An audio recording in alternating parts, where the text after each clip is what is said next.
कुछ न कुछ तो है जिसने मेरे भाइयों की ये दशा की है। ठहरो, जल पीने से पहले मेरे प्रश्नों के उत्तर दो।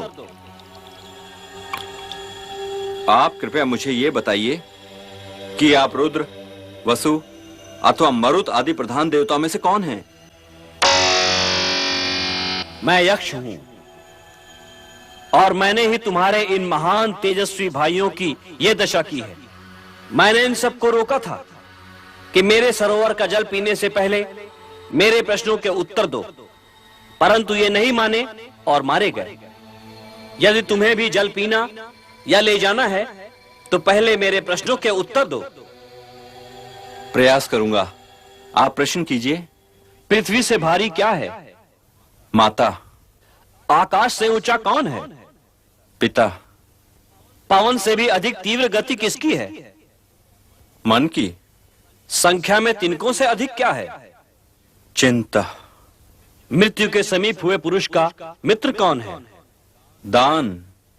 धर्म, यश, स्वर्ग अथवा सुख का मुख्य स्थान क्या है? धर्म का मुख्य स्थान दक्षता है और यश का मुख्य स्थान दान। स्वर्ग का मुख्य स्थान सत्य है और सुख का मुख्य स्थान शील। मनुष्य की आत्मा क्या है? पुत्र। जगत को किस वस्तु ने ढक रखा है? अज्ञान ने। आलस्य क्या है? धर्म न करना आलस है। सुखी कौन है? जो ऋणी न हो।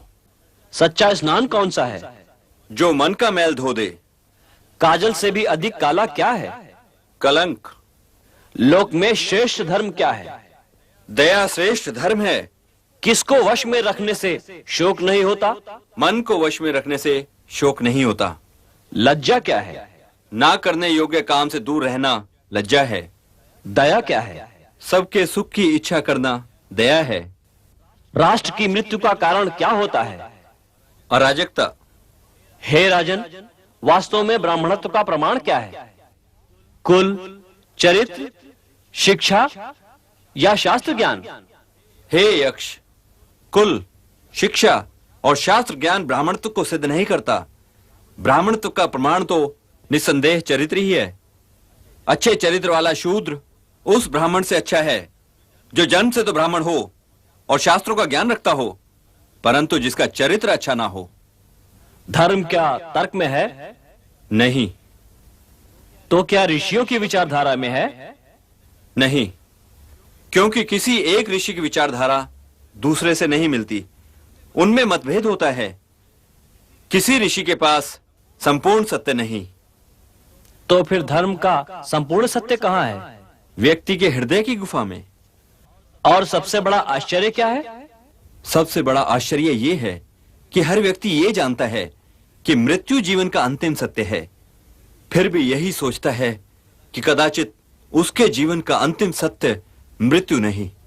भरत श्रेष्ठ, तुमने मेरे सारे प्रश्नों के ठीक उत्तर दिए हैं, इसलिए इन चारों भाइयों में से जिस एक को चाहो वो जीवित हो सकता है। यदि इनमें से एक ही जीवित हो सकता है तो हे यक्ष, मैं अपने प्रिय अनुज महावीर नकुल को जीवित देखना चाहता हूं। हे कुंती नंदन, भीम और अर्जुन जैसे भाइयों को छोड़कर तुमने नकुल के ही जीवित होने की इच्छा क्यों की? मेरे लिए माता कुंती और माता माद्री में कोई अंतर नहीं। मैं दोनों माताओं के प्रति समान भाव रखता हूं।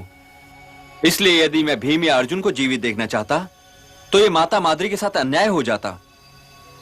अब माता कुंती के 3 पुत्रों में से तो मैं जीवित हूं ही, इसलिए मैं माता माद्री के भी एक पुत्र को जीवित देखना चाहता हूं कि माता माद्री ये ना सोचे कि मैंने उनके साथ न्याय नहीं किया। इसलिए यदि मेरे भाइयों में से केवल एक ही जीवित हो सकता है तो मैं अपने प्रिय अनुज नकुल को जीवित देखना चाहता हूं। यदि माता कुंती का एक पुत्र जीवित है तो माता माद्री के भी कम से कम एक पुत्र को जीवित रहना चाहिए। और यदि मैं ये कहता कि तुम्हारे 2 भाई जीवित हो सकते हैं, तब तुम किनका नाम लेते? हे यक्ष, तब मैं सहदेव का नाम लेता, क्योंकि वो भीम और अर्जुन दोनों ही से छोटा है। तुम्हारे इस वाक्य ने मुझे अति प्रसन्न किया भरत श्रेष्ठ। तुम भरत वंश का गौरव हो। तुम्हें अपने सारे भाई जीवित मिलेंगे।